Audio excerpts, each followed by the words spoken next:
Folks, did you know that Arthur in Marvel vs. Capcom 3 generally considered to be not a particularly good character, but he does have a touch of death combo. The only requirements are we need the rest of our team to be dead, and we need a whole bunch of meter, and then we just need one button, okay?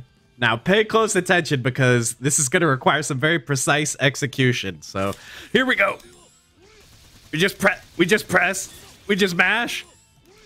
I'll do it with 2 fingers even. Just keep mashing. Just keep mashing. All the meter. All the meter. Don't drop. Don't let the timing drop. Last one. Last one. Okay, there we go. 100 hits.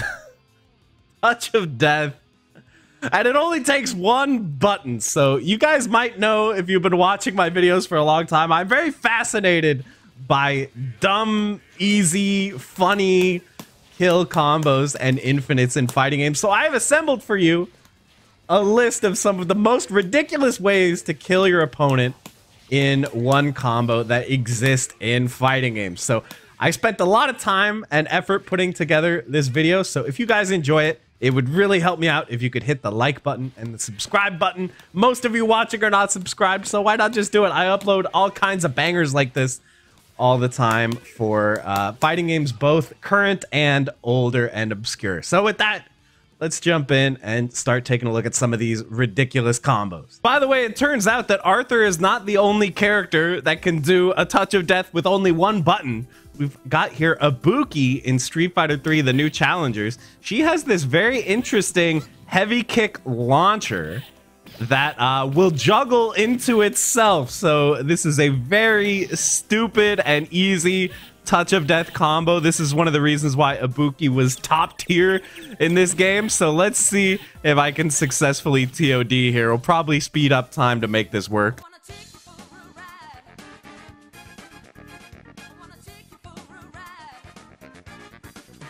And there we go. Yeah, heavy kick only, infinite touch of death. Pretty solid stuff there from Auki. Next up, we've got another game with some pretty ridiculous inputs. It's Street Fighter, the movie, the game. And there are a few characters that can infinitely loop special moves in this game. One of them is Akuma. So if you have the opponent in the corner, you can simply loop Hurricane Kick. This is like the easiest input in the world. And this will do 100%.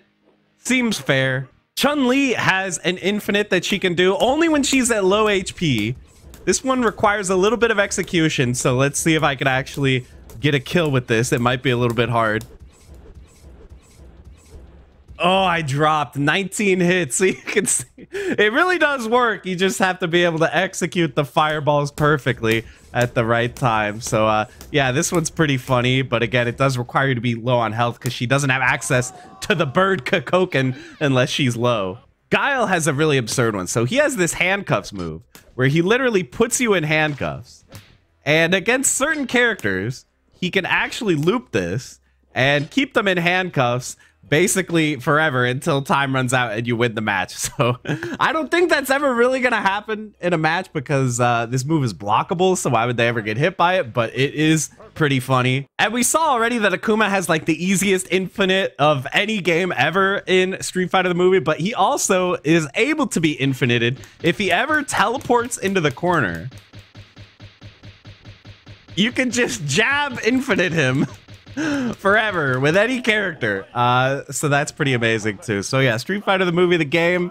This game's pretty incredible in terms of the amount of infinites and the amount of really broken and crazy stuff you can do. So shout outs to Street Fighter the movie. But okay, let's move to the modern era with something slightly less broken, something like 5% less broken, which is Dragon Ball FighterZ. So this character, Android 21 Lab Coat, has been controversial since she was added to the game because she has a very high power level. And one of the reasons for this is she has this grab super that when it lands, she is going to do 21% increased damage on all her special moves.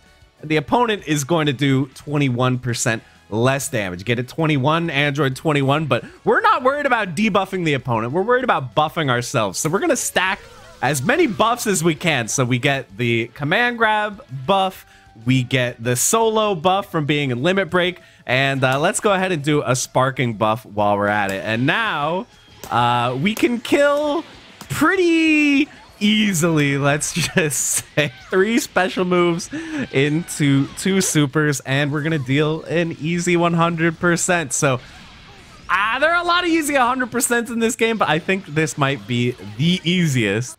Other than the I have no other options special, I guess. This might be the only easier TOD. That might be the easiest TOD in any fighting game, because it literally just explodes them with one input. But you know, you're not actually going to land that in a real match, but you are going to land lots of Lab Coat 21 Touch of Death in a real match, because it's you know, pretty easy to get all that stuff set up with this character for sure. All right, speaking of stacking up buffs, if you guys know much about Street Fighter 3 Third Strike, you probably know Makoto has about 1 million touch of death. Especially if we're fighting Akuma, she can kill so easily if she has her Super Bar 2 stocked. You can do stuff like this, get the stun, go into another super, and voila. But those are not ridiculous TODs. Those are good, normal, powerful TODs that people pull off in matches. So instead, let's utilize Makoto's secret weapon, which is her taunt. So if you don't know, taunts can actually give you benefits in Street Fighter 3 Third Strike.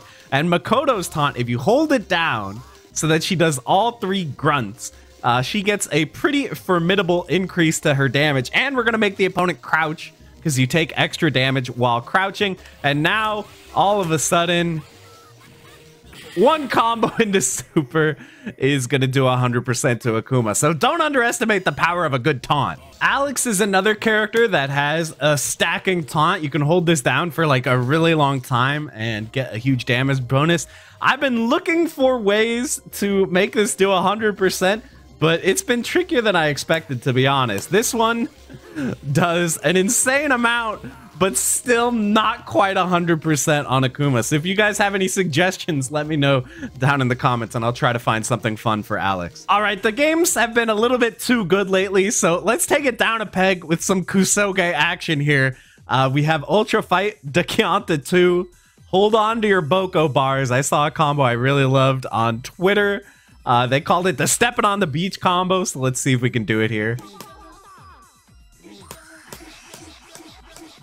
There we go, stepping on the beach. That's it. That's it. That just kills. That just kills. So, yeah, this is this is a pretty cool game. There's also our boy Dr. K here. He's got the classic spinning on the chair combos.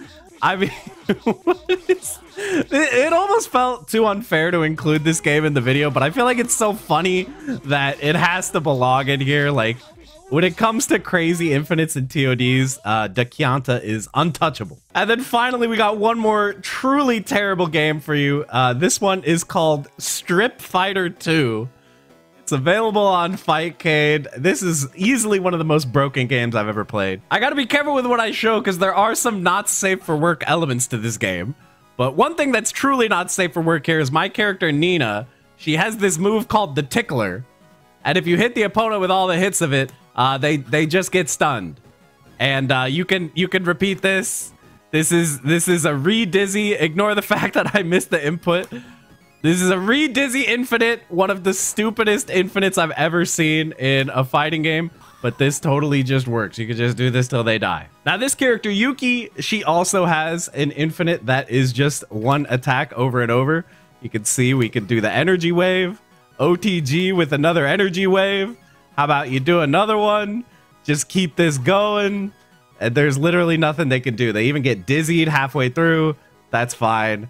Just keep it going. One more energy wave. And that is her Touch of Death combo. And yeah, this is one of the worst fighting games I've ever played. Of course, it has a lot of stupid infinites and Touch of Death. But at the same time, I do think it is pretty funny that this even exists. So guys, we're going to end the video there. I hope you guys found this entertaining and informative. It takes me a really long time to look up all these weird games with all these weird combos and pull them off for you guys. So I hope that you enjoyed. And with that, we're going to end the video. Thank you so much for watching, and I'll see you in the next one. Bye, everybody.